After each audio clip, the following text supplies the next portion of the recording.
vamos al otro lado. ¿Qué tan complejo se está haciendo ahora? No solamente definir perfiles, sino reclutar personas que puedan cumplir. Entonces, es muy complicado llegar a un perfil idóneo bajo lo que buscamos dentro de una masa que tiene una cultura ya muy enraizada a temas de tecnología, a temas o maneras de comunicación, que si no los tomamos en cuenta se hace muy complicado. En tu perspectiva, los bots, yo sé que son muy útiles en cuanto al tema tecnológico, pero la cultura peruana, ¿está más acostumbrada al face-to-face o cómo lo ves?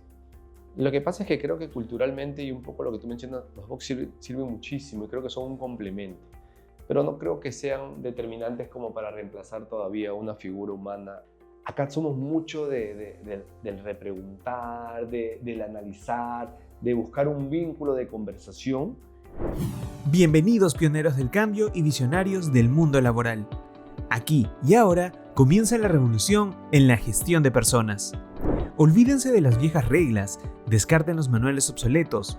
Aquí la innovación y la humanidad van de la mano, para centrarse en lo que realmente importa, las personas. Te damos la bienvenida a Humanos, gestionando personas, no recursos. El futuro comienza ahora. Comencemos. Hola David, qué ¿Cómo gusto estás? tenerte en el programa, bienvenido. Gracias. Bueno David, empiezo esta entrevista aprovechando tu experiencia como asesor de marca y todo el camino transcurrido en todo lo que se refiere a asesoría de empresas en cuanto a servicio. ¿Qué tanto ha cambiado el perfil del consumidor hoy? Mucho. No sé si ha cambiado, pero creo que sí ha incrementado niveles de exigencia. Creo que la facilidad y la disponibilidad del acceso a informaciones, a redes, ha permitido que vayan con un poco mayor de información a los lugares que visitan, a los productos que quieren adquirir. Y eso les ha permitido cuestionar muchísimo qué quieren intercambiar por su dinero, ¿no? Creo que eso ha determinado que sean mucho más exigentes y que la competencia se haya vuelto, pues, de verdad, entre los que venden productos, entre los que ofrecen servicios, un poco más agresiva. Y yo creo que parte por ahí, por el acceso de información que la gente tiene ahora, que les permite evaluar un poco más el intercambio con su dinero. Ok, entonces como consumidor tengo más información por todo el tema de desarrollo tecnológico y adicionalmente todos, de una u otra manera, como consumidores, somos hoy una base de referencia, ¿verdad? Totalmente. En esa línea, yendo al siguiente paso, al siguiente escalón, a las empresas, ¿cómo les afecta esto desde la perspectiva del Customer Experience? Muchísimo, porque tenemos primero que dedicar más recursos, que enfocarnos más, que hilar mucho más fino en todo lo que envuelve al producto, al servicio. O sea, en algún momento antes era muy fácil, yo vendo esto y el tema acaba ahí, ¿no? O sea, todo lo que envuelve al producto se ha vuelto determinante, incluso en muchos negocios hasta con mayor peso que el producto mismo, ¿no? O sea, yo he conocido, hablando un poco de los últimos rubros que he manejado gastronómicos, productos muy malos con una buena experiencia y que la gente los ve mejor. Creo que los ve mejor porque les da un valor mayor al real. Y también hay el otro lado en la que tienes productos muy buenos con una experiencia pésima, pero lo tienes claro. Dices, yo voy porque esto es bueno ahí. Es más, lo compro para llevar porque es malísimo, nunca tienen esto, nunca tienen mesas o cosas como esa, ¿no? Entonces creo que nos ha permitido discernir entre lo que quiero, lo que tomo de esto, del producto, del servicio y quedarme con eso. Entonces, en función de ello, el desarrollo tecnológico puede ser una gran ventaja que nos permite una gran oportunidad, pero también nos puede jugar en contra, en un riesgo total, si es que no sabemos no solamente entender la data, trabajar la data, sino ir más allá sobre la tangibilización propia de la expectativa del cliente. Sí, y eso que mencionas es súper importante. No solamente es tener la data, es recopilar la información de nuestros clientes, porque muchas veces, muchos negocios o empresas, se ha vuelto un tema muy cotidiano. Lo que buscan es, oye, ¿quién está haciendo esto? ¿O cómo está vendiendo? ¿O qué producto tiene? Y copiarlo. Y piensan que es un copiar-pegar. Y eso ha hecho que muchos negocios a los cuales en un momento he asesorado me doy cuenta de que los lleva condenados al fracaso porque porque pensamos que esta data, que esta información que podemos captar de un negocio es la misma que podemos llevar a otro. Creo que es un punto de referencia importante, es que cada negocio, por muy parecido que sea, va a tener un perfil o un target de cliente muy diferente. O sea, a veces creemos que si yo soy una cafetería y yo tengo otra cafetería, el público al que va es exactamente el que iría porque el concepto es el mismo. Y literalmente hay muchos factores que hacen que puedan ser clientes o públicos muy diferentes, ¿no? Desde lo que vendo, desde cómo me comunico en redes, desde cómo es mi forma de servicio. Y te lo digo porque por experiencia, negocios muy parecidos en conceptos o incluso que son una copia del otro literalmente, tienen públicos muy diferentes, ¿no? Entonces es importante entender que la información que captamos de los negocios, que este acceso a información cuando vemos en redes de algo, no necesariamente nos da ni la capacidad ni la veracidad para determinar, esto es así, seguro que este negocio es igual, tanto para los que estamos detrás haciendo un negocio como para los clientes, ¿no? Dejarlo entonces ahora hacia adentro, porque como sabes, Humanos está direccionado a personas. Entonces, como quisiera hacer la pregunta sería, dado esta suerte de sofisticación del cliente, dado esta necesidad de volverte más eficiente, más efectivo, ¿no? Generar todos estos patrones para cumplimientos de expectativa. Vamos al otro lado. ¿Qué tan complejo se está haciendo ahora? No solamente definir perfiles, sino reclutar personas que puedan cumplir nivel de competencias y capacidades para lograr sus objetivos. Es muy complicado. O sea, te hablo de empresas que literalmente han cerrado, o sea, y empresas pequeñas, vamos a ponerlo así, o negocios pequeños, familiares, que terminan cerrando porque no pueden completar equipos. Y se vuelve determinante, primero por una disponibilidad, o sea, ni siquiera lleguemos al perfil. Hay negocios que se les es difícil reclutar gente de cualquier índole. Primero porque la masa mayor actual, aunque a veces se discute entre la gente de más años desempleada, es muy abundante, ¿no? O sea, abrimos un negocio de restaurantes, cafeterías o tiendas de servicio y el público que más llega inicialmente es muy joven. Uh-huh. Cuando te enfrentas a un público muy joven, es un perfil bien complicado. O sea, primero porque nacieron en otra generación, es otra cultura, sus prioridades o las bases sobre las cuales comenzamos nosotros cuando salimos de 18 años a buscar chamba son distintas. O sea, ellos no sacrifican ni sus tiempos, ni sus hobbies, temas como tan simples como... o sea, me suena imposible ahora decirle a los chicos que entran a trabajar a un restaurante algo, los celulares se guardan y no los pueden tener en el turno porque es parte inherente de ellos, ¿no? Claro. Es una forma de comunicación que ellos no pueden, y si lo cumplen, a la semana, literal ha pasado que dicen, no, es que sabes qué, no sé, no me siento a gusto. Y factores como estos terminan afectando cuando tratas de indagar por qué y le dicen al compañerito, lo que pasa es que acá no puedo esto, acá no puedo el otro. Que en nuestra época, en nuestra generación serían pues cosas muy, muy simples o banales o fáciles de aplicar porque alguien me lo pide, ¿no? Entonces es muy complicado llegar a un perfil idóneo bajo lo que buscamos dentro de una masa que tiene una cultura ya muy enraizada a temas de tecnología, a temas o maneras de comunicación que si no los tomamos en cuenta se hace muy complicado. Es muy difícil, como te digo. La búsqueda del perfil o de la persona para nuestro negocio perfecta se ha vuelto imposible. Terminamos adaptando los perfiles a un poco lo que vamos encontrando.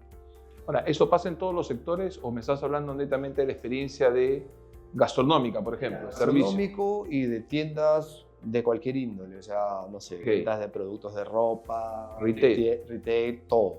O sea, me ha pasado. Yo he estado hace menos de un año literalmente en experiencias de retail muy fuerte con una marca, Tailoy, viendo temas de venta. Tienen más de 100 tiendas y el perfil, por ejemplo, que manejan ellos es muy bueno, que les ha costado bastante captar y todo, pero han llegado a un punto que, como te digo, es el punto intermedio entre no gente tan joven uh-huh. y creo que sí con características muy particulares de necesito el trabajo, de soy de los primeros en mi familia que va a desarrollar o que está yendo a la universidad. No sé si me dejo entender. Es un poco, han adoptado un perfil no tan joven, un poco más intermedio, con algunos hasta con carga familiar, que ha permitido generar un vínculo de responsabilidad, necesidad, Claro. que fluye y hace que la rotación no sea tan alta y que lo ha diferenciado de muchos negocios del mismo giro, ¿no? Entendiendo eso, entonces, ya vamos cambiando desde la perspectiva de empresas el paradigma o la visión de que mi primera chamba, ¿no? Gente muy joven, con una expectativa distinta, y hoy empieza a moverse, me empiezan a cambiar todas las variables del proceso y cada empresa tiene que analizar en función de su target qué es lo que necesita. Tecnología, por ejemplo, uso de bots. Los bots van a reemplazar, en tu perspectiva, voy a plantearlo así, en tu perspectiva, los bots, yo sé que son muy útiles en cuanto al tema tecnológico, pero la cultura peruana, ¿está más acostumbrada al face-to-face o cómo lo ves? Lo que pasa es que creo que culturalmente, y un poco lo que tú mencionas, los bots sirven muchísimo y creo que son un complemento, pero no creo que sean determinantes como para reemplazar todavía una figura humana, al menos en la cultura peruana que bien mencionas. ¿Sabes por qué? Porque todavía, a diferencia de otras culturas, incluso de la región, o sea, de otros países de Latinoamérica con los cuales he tenido experiencia, acá somos mucho del repreguntar, del analizar, de buscar un vínculo de conversación y de verdad que termina siendo muy necesaria este tema de empatía y de adecuación ante el que tengo al frente, porque tenemos muchos clientes, y hablo de estos negocios que, como te digo, lidero, tan diferentes en muchas ocasiones que formar un régimen muy estricto o una línea muy, muy exacta es muy complicado. Se pregunta, se repregunta, y creo que por ahí parte la diferencia en que es imposible desprenderse del lado humano o de recurrir al otro. Creo que es una combinación de ambas lo que va a sumar, ¿no? Y, como te decía al principio, adaptarlo a lo que el negocio está recogiendo, reteniendo como cliente. Creo que, o sea, suena cliché, pero conocer bien a tu cliente es un tema vital. Y sobre todo que es importante entender que no es que yo lo conozco hoy y con eso ya está y me dura para todo el año, no. O sea, literalmente las masas se van moviendo. Los clientes que yo tenía hace 4 meses pueden variar totalmente en los próximos 4. Y tú dices, pero ¿por qué? Porque muchas veces incluso las maneras de comunicarte en redes, en un periodo, o porque de repente el video que hiciste se viralizó y captó un grupo de masa de gente que era muy distinta, pero que te genera un beneficio porque te genera una masa de gente viniendo a comprar, que cuando te das cuenta que es distinto al público que normalmente captabas, te tienes que adaptar, porque de repente para este nuevo cliente ya no es tan bonito como le hablabas al anterior, ¿no? O no necesita esa formalidad, o no necesita esa soltura. Entonces, el estar pendiente cada día del cliente que va llegando a tu negocio es determinante para poder adecuarte un poco, siempre, sin perder tu esencia, ¿no? O sea, Claro. si yo no vendo esto, no voy a vender esto porque el cliente lo quiere, ¿no? No voy a cambiar mi concepto, ni mi idea de marca, ni mi giro de negocio, pero sí personalmente, te lo digo, en negocios incluso propios he tenido que adaptarme a la situación. O sea, yo he tenido marcas propias, como Dark Kitchen y marcas de concepto saludable, que he tenido que variar el concepto, ajustarlo post pandemia. O sea, para mí era vital. O sea, tenía una tienda, una marca en el patio de comidas del Jockey Plaza durante más de 4 años, lo conocía súper bien, y mi público cautivo era la Universidad de Lima. Claro. O sea, de lunes a viernes el almuerzo era una locura porque todos, la Universidad de Lima baja al patio de comidas y encima tienes una oferta pues, contra Burger, Kentucky, Pizza Hut, o sea, gente que maneja precios y promociones totalmente fuertes, y tenía que enfocarme en un mercado, el mío era saludable. Entonces, no sé si cómo suena esto, pero las chicas más lindas, la de Lima, estaban en la cola de Sanuria, por ejemplo, ¿no? Porque buscaban cuidarse, la ensalada, los wraps, y un poco eso. Y cuando vino pandemia y volvimos a las calles después del tiempo que estuvimos encerrados, la universidad no volvió, las universidades volvieron mucho después, al menos las presenciales. Sí. Entonces tuve que adaptar todo mi concepto a tratar de manejarlo como un dark kitchen de delivery en las cuales ya no podía demostrar mi experiencia ni mi diferencial, ¿no? Nosotros teníamos en esa marca diferenciales como que todas las bebidas son refill, las tolvas de jugos naturales con stevia estaban volteadas al cliente. El cliente compraba el vaso y se servía las veces que quería. El concepto americano de refill. Claro. ¿Y cómo hacía eso en el delivery? Imagínate, le mando el vaso y nada más. Entonces, perdí muchos diferenciales y tuve que cambiar a productos y a cosas que literalmente generaran un margen y una mayor rentabilidad. Y tuve que adaptarme a eso, porque mi público cambió. Ya era un público que buscaba o precio o mucho mayor diferenciación a través de productos muy específicos. Oye, ¿tu producto es vegano? No, somos vegetarianos, pues sí tiene leche. Entonces ese estar cambiando no fue un tema que yo planeé, fue una necesidad que cubrir y fue adaptarse a los cambios que daba el mercado, ¿no? Y así enfocarme con muchos clientes diferentes a lo largo del tiempo que tuve esas marcas. Teniendo que afrontar un desafío adaptativo tan grande como el que llevaste a cabo, permíteme explorar un poco ahí. Cuéntame cuáles fueron las variables de más fácil adaptación y cuáles fueron las más complejas para que este proceso empiece a caminar. ¿Pero te refieres, por ejemplo, a adaptación a qué parte del proceso? En cuanto a temas personas, por ejemplo, ¿cómo la resistencia al cambio, el tema de procesos internos? O sea, tú que has pasado por una transición como esta, porque muchos lo hablamos, muchos los leemos, muchos los vemos de lejos, pero tú has estado metido ahí. ¿Cuál fue, o sea, y si lo quiero enfocar al aspecto humano, cuáles fueron las variables más complejas que tuviste que manejar? O sea, inicialmente, para poder adaptarnos a los cambios, fue literalmente cambiar un poco el chip de la gente, ¿no? La cultura de la gente. Hay gente que no se pudo adaptar y que literalmente tuvo que irse. Pero fue muy complicado porque lo que buscaba yo era, o sea, esa capacidad y esa adaptabilidad de poder decir, antes era así o ayer era así, hoy tiene que ser de esta forma, ¿no? Creo que la gente es muy reacia al cambio, ¿no? E incluso al cambio sobre las cosas que ya venía afrontando o haciendo hace meses, años. Entonces, me costó muchísimo, pero creo que fue una tarea muy del día a día. Una de las cosas, ahondando un poco o ampliando más el espectro, una de las cosas que más me ha funcionado a mí con la gente para lograr cambios es literalmente marcarles la ruta de lo nuevo que hay que hacer y empoderarlos a que ellos sean los responsables. O sea, si hablamos de cómo lograr que la gente se identifique con algo que quieres que haga y que lo haga suyo, a mí, te hablo desde épocas de Deloitte en el corporativo que he trabajado, o sea, 20 años haciéndolo, dos cosas me han funcionado muchísimo. Primero, empoderar a la gente. O sea, es muy diferente decirle a alguien, haz esta vaina porque sí, y haz esta vaina porque sobre eso te voy a medir. Creo que empoderar a la gente le da, aunque no lo busque y aunque sean muy jóvenes, una responsabilidad intrínseca que aunque no la quiera, la asume. Porque es como, madre, me van a medir por esto. Y dices, ¿cómo rechazo algo en la que me han encargado? Es muy distinto a bajar una información, a decir hay que hacerlo así ahora.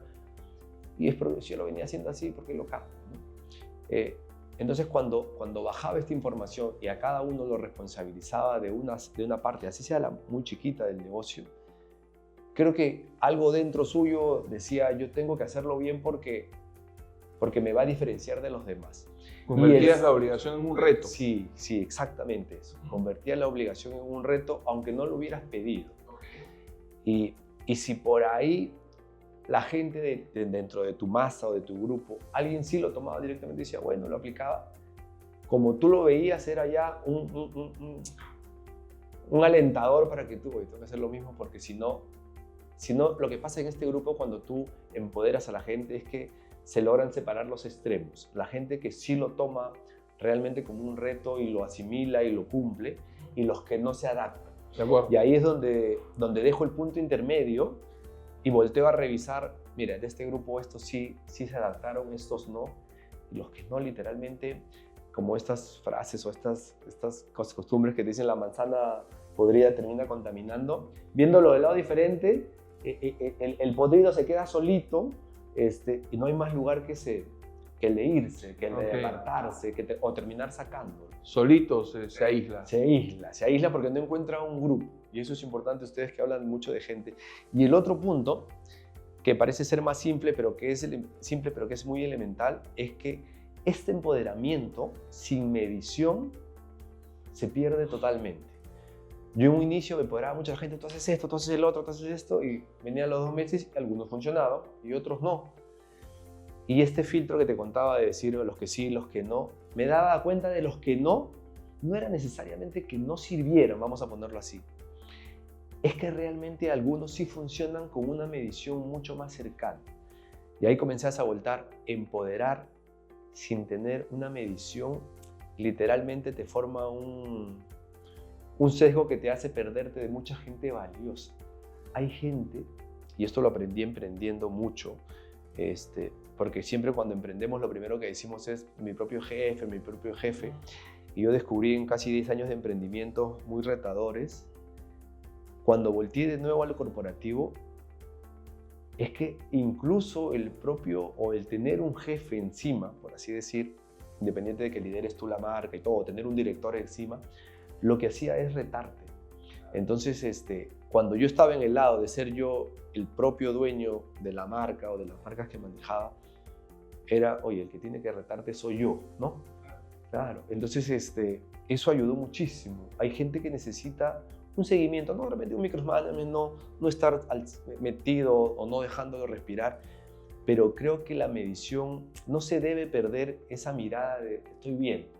Todavía hay una cultura acá en la que necesita ser medido, porque realmente empoderar sin seguimiento, no todos tenemos la capacidad de irnos tranquilos sin que nadie nos esté cuidando o mirando, ¿no? Hay gente que sí necesita, y ese seguimiento es bueno porque más allá de generarte una molestia, te genera acá estás para apoyarme, y el otro lado en lo que lo puedes ver, acá estás para reconocerme. Hay gente que necesita mucho reconocimiento, y automotivarse de repente a nuestro nivel es más fácil, pucha, tengo que levantarme, tengo que lucharla, pero a los 20, a los 25, automotivarse es muy difícil, solo es muy difícil, no tienes esa experiencia que te hace entender que ya pasaste cuando tienes 40 o más de 40, que no te moriste a los 20, ¿no? O por las situaciones que pasaste, pero a los 20 te mueres por todo, ¿no? Entonces, esos 2 factores en la gente me ayudan muchísimo, empoderar y medir y seguirlos. Y creo que ha sido determinante para que el empoderamiento funcione. Según un estudio reciente, las empresas que invierten en un equipo altamente capacitado experimentan un aumento del 21% en su productividad y eficiencia. Somos líderes en consultoría estratégica organizacional y hemos ayudado a más de 450 empresas en más de 10 países. Somos la única consultora en el mundo del aprendizaje experiencial en contar con la certificación ISO 9001 e ISO 45001. Trabajaremos en estrecha colaboración con su equipo para asegurarnos que nuestras soluciones sean personalizadas y se ajusten a sus necesidades específicas. Contáctenos hoy para programar su consulta y comencemos a transformar su futuro. De acuerdo. Muchos, digamos, los expertos, vamos a llamarlo así, y los académicos ligados al comportamiento organizacional hablan sobre la necesidad del fortalecimiento de la cultura para poder desde adentro proyectar hacia afuera. Tú que lo vives en el día a día, ¿qué tan real es esto y cómo trabajar cultura cuando buscas servicio? Es importantísimo. O sea, de las cosas que más complicado es en los negocios y en negocios, emprendimientos familiares, pero que ya facturan bien, más de 5 millones, que tienen un grupo de gente o de clientes ya habituales, con presencia en redes, es complicado formar cultura. Liderando actualmente marcas, lo primero que hago yo es, o sea, hay 2 formas de entrar en un negocio cuando veo una marca. Una, entrar literalmente como un dictador a cambiar y que incluso permite hacer cambios a nivel rentable o financiero muy fuertes y muy drásticos.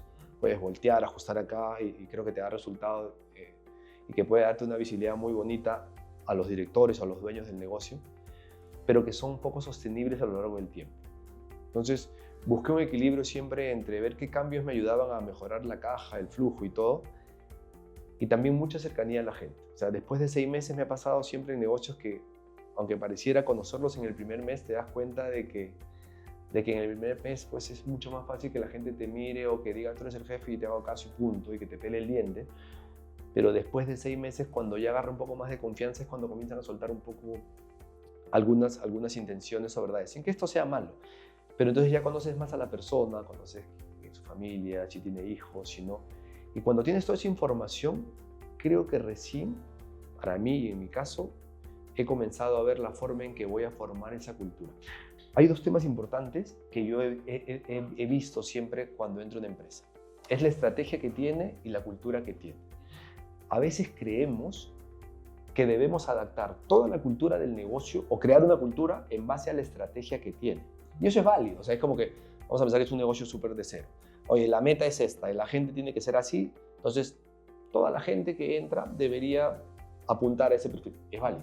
Pero volvemos al punto inicial que hablábamos. No todo el perfil que tengo tiene esa capacidad para adaptarse a esta estrategia. Entonces, se sufre mucho. Y eso a veces los dueños de negocio no entienden porque, oye, pero yo quiero que la gente sea así. Bueno, es difícil conseguirlo primero y es difícil crear una cultura en corto tiempo con una estrategia muy marcada. El otro punto es al revés. Cuando llegas a un negocio que no tiene una estrategia marcada y tiene una cultura ya más o menos establecida, lo que haces es establecer cuál es la estrategia que vamos a seguir en este negocio en los próximos 5 años. La marcas y sobre la base que tienes comienzas a adaptarla.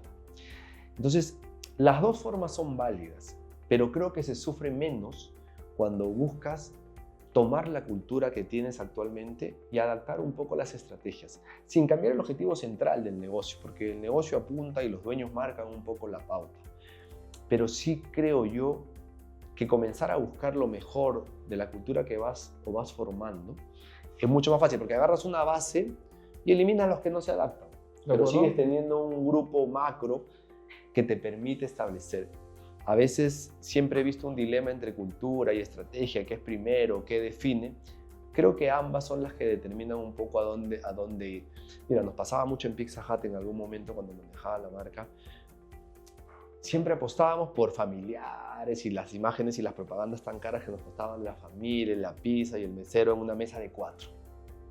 Y nuestra mayor venta toda la vida, al menos en los años en los que estuve, eran muy marcados de parejas. Parejas, las pizzas y las sangrías, parejas. Y qué locazo cómo tratábamos de forzar a algo que literalmente la gente no veía inicialmente. Y era todo, ¿sabes por qué? Porque no sé si recordarás o en algún momento, te hablo de Pizza Hut de hace 15, 20 años, en las que eran como unas cabañitas, sí, y con sus cortinas de telita y sus aros, sí, y la pizza y el olor a... Y ahora es distinto, ahora es un restaurante con... Y sí, ahora hay mucho más familias y jóvenes de 4 o 5 personas. La sangría ya no se vende como se vende, pero se venden otros tragos, otras bebidas. Y costó 20 años cambiar. La Pizza Hut llegó al Perú en el 83. Pero le daban duro una cultura y esto no fue un cambio inmediato. De repente ahorita, actualmente sí lograron ese objetivo a lo que apuntaban, pero fueron adaptando. Fuimos adaptando gente, fuimos adaptando procesos, fuimos adaptando infraestructura entre las mesas, ya no solo de 2, sino mucho más grandes, circulares. En algunas, me acuerdo que ahora maneja en los últimos años que vi la marca, o que caía por algún restaurante. Y es un poco de todo. O sea, no hay que perder la capacidad de adaptarnos a lo que se va dando sin perder la esencia, creo yo. Creo que eso es importante. Has mencionado claramente la necesidad del trabajo conjunto y colaborativo. Total. O sea, las áreas no pueden ser iguales. No puede. Y hoy más que nunca, porque tienes, si bien dices tú, conoce a tu cliente, tienes inclusive arquetipos de cliente, porque no es uno solo. No es uno solo. Entonces, es un trabajo permanente de estar, ¿qué? Tocando, sí, olfateando, estando y retroalimentando. Totalmente. Yo creo que es algo que a veces nos pasa, o culturalmente hace unos años era así. Yo conozco a mi cliente y creo que esa palabra debe durar 3 meses. O sea, porque a los otros 3 meses puedes no conocerlo realmente. O sea, ese seguimiento que dices tú y estar olfateando cómo es el cliente es algo que se tiene que hacer constante, porque nos permite realmente poder adaptarnos. A veces nos damos cuenta o nos queremos adaptar a los cambios que se dan cuando ya los tenemos al frente. Y decimos, no, es que las cosas cambiaron y ahora ya no vendo lo mismo porque pasó esto, mi público cambió, cambiaron la cuadra, cerraron la calle. Y en verdad, si nos damos cuenta, esos cambios no se dieron de un día para otro. sea, se fueron dando y el tema es que no medimos. Y es más, cuando tenemos problemas, porque me ha pasado, de caja, de flujos en el negocio, perdemos venta y rentabilidad, ajustamos variables como que, oye, no gastemos en esto o dejemos de invertir en redes. Y hablo de redes porque es lo más actual. Y literalmente creo que es el momento donde más debemos invertir. O sea, cuando nos está yendo mucho más complicado, evitar esos gastos de conocer al cliente o de atraer al cliente se vuelven fatales. O sea, es como hundirse un poco más. O sea, ese es un consejo, creo que es importante y que por experiencia lo han vivido muchos negocios. Oye, hemos ajustado un montón y ajustemos también en la inversión en redes o esto porque, pucha, hay que ajustar. Y claro, a nivel, de repente, la última línea, dejar de gastar en esto hace que se vaya directamente al EBITDA, a la última línea. Pero literalmente no se trata de ahorrar eso, se trata de generar. O sea, es muy difícil sostener un negocio sin generar venta. Ahorrando costos llegas a un punto en la que sí, es súper válido, ¿no? Te lo digo, me ha pasado en la que tengo que cerrar caños y ya, generamos una liquidez, pero es insostenible, no se puede vivir ahorrando, ¿no? Y generación de venta a través de redes, aunque suene un poco a veces, ay, pero no, mis clientes ni siquiera ven, creo que genera una constante búsqueda de quién está al otro lado del teléfono, porque te das cuenta que, oye, te preguntan, van, vienen, y como vas conociéndolo, te permites cada día ir adaptándote al que va viniendo. Porque cuando te desconectas de ellos es cuando te das la sorpresa, oye, ahora los clientes han cambiado. ¿Por qué ha bajado de vender esta vaina? No, ahora los que vienen son otros, ¿no? Entonces que me pasa mucho en un negocio que, mira, lo descubrí, o sea, podrá sonar muy sencillo, ¿no?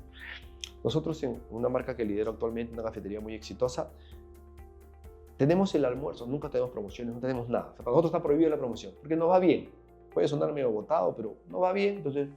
Si mi comedor está lleno, ¿para qué le ofrezco un 2x1 o algo? No, así el vecino lo tenga.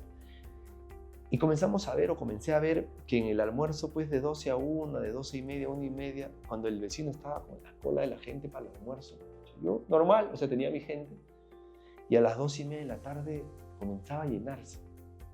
Yo estoy en San Isidro, hay mucho centro empresarial. Te llegan tíos pues con sus sacos, sentados a las 2 y media a almorzar y se piden una copa de vino y almuerzan hasta las 4 y media. Y dices, oye, estos dones no vienen, o sea, no son el que sale a las 12, almuerza hasta la 1 o de 1. Te llena el costado. Claro, que busca precio y que está bien, ¿no? Que somos nosotros en otro algún momento. mercado. Es el gerente de la telefónica, es el gerente del seguro, de la empresa que va a almorzar, que se mete su plato de 45 soles y que no tiene un horario. Seguí chambeando hasta las 2, que todo San Isidro se llene de gente comiendo y a las 2 y media salgo a almorzar yo tranquilo con el otro gerente. Y termino yo vendiendo el triple de lo que vende mi vecino, con otro ticket, con otro público distinto. Y ya no me asusto si a la 1 y media, mientras todos están llenos, yo estoy vacío o me estoy comenzando a llenar. Porque a las 3, cuando todos hasta las 6 de la tarde están vacíos, porque ya acabó la hora de almuerzo, yo tengo gente y la gente dice, ¿pero por qué tiene gente? Si están almorzando tarde, porque no tengo un horario, porque puedo demorarme 2 horas. Y comencé a ver ese público de una forma distinta y comenzamos a enfocarnos en ellos. Oye, esto nos están pidiendo este plato nuevo o ¿por qué no tenemos este lomo? Entonces comenzamos a ver el verdadero cliente que está llegando, ¿no? Porque de repente yo me ponía a la 1 y 2 a luchar por precio, a meter el menú, captaba a alguien y de repente el que venía a las 2 y media ya lo encontraba medio lleno, me voy, no termino viniendo acá y me perdía del real cliente que me estaba viendo a mí. Porque es posible que el que te viene a consumir a ti sea 2 o 3 veces el ticket desde el costado. Totalmente. O sea, mira qué interesante, teniendo negocios similares, entre comillas. Entre comillas, claro. Hoy la sofisticación del cliente cambia totalmente. O sea, mirar al cliente es demasiado importante. O sea, suena como te digo a cliché, pero estar ahí viendo qué gestos tiene, qué le gusta, qué no le gusta. Y vas conociendo. O sea, hay clientes que tú dices, señor, ¿cómo está? Buenas tardes. No ya te contesta. No, y se sientan. La carta, y se sientan. Entonces tú dices, esto no es así, no le hablamos, ya está. Y hay el que te llega y le pregunta por sus hijos y todos. Y cada uno es un cliente tan distinto del otro que literalmente vienen por un mismo objetivo. Vienen por el ambiente, vienen por el servicio, vienen por tu producto. Pero ¿cómo logras captar con una misma cosa, por así decir, a personas tan distintas, ¿no? Y te das cuenta que más allá del producto por el que vienen, es como tú los recibes, es como tú los enfrentas a uno. Si tú quieres que yo no te salude, no te saludo.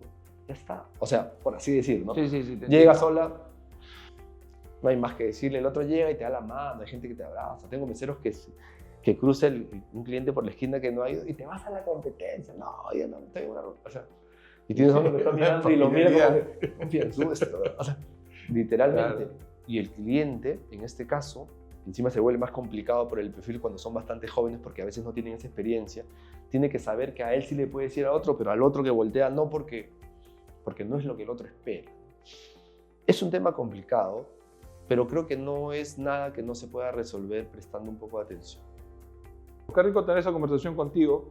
Si me permite hacer una recapitulación, hemos hablado de el cliente ya no es único, el paradigma de un solo cliente cambió.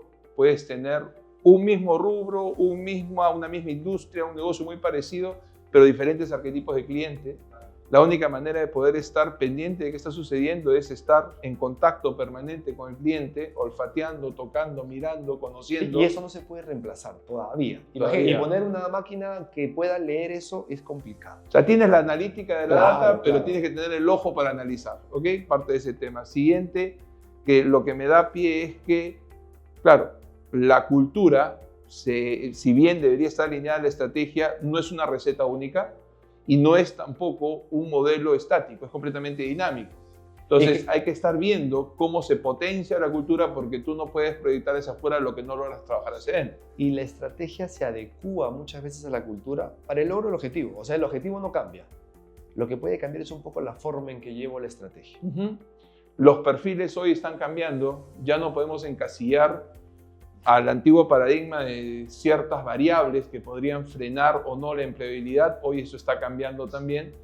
Y cierro con una pregunta que quiero que me respondas. ¿Qué tan relevante, entonces, dentro de este contexto, en cuanto a personas, se vuelve el tema del desarrollo de habilidades sociales, habilidades blandas? Creo que muchísimo, muchísimo. O sea, es más que relevante, se volvió primordial. O sea, yo he contratado gente con actitud, con empatía, que puedo encontrar en una chica de 20 años que yo no sé dónde lo aprendió, me imagino que en casa. Pero sin profundidad digo, cómo sonríe, cómo voltea, cómo presta atención a alguien y cómo el del costado no, de la misma edad, del mismo distrito, si quiere, compañeros de la misma universidad, no lo tiene, ¿no?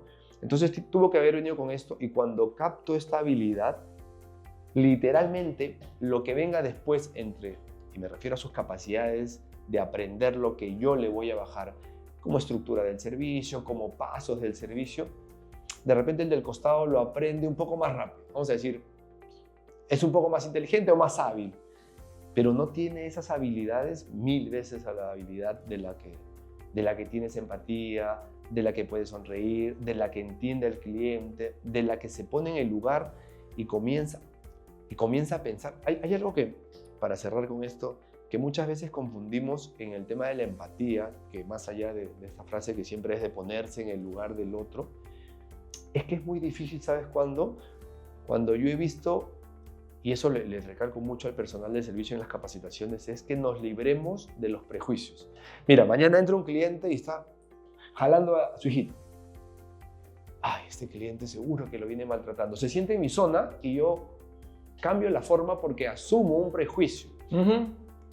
Y más allá de que sea cierto, de repente el chibolo vino arrastrándose toda una cuadra y que es un malcriado, porque así es de repente. Pero por este prejuicio, yo modifico mi forma.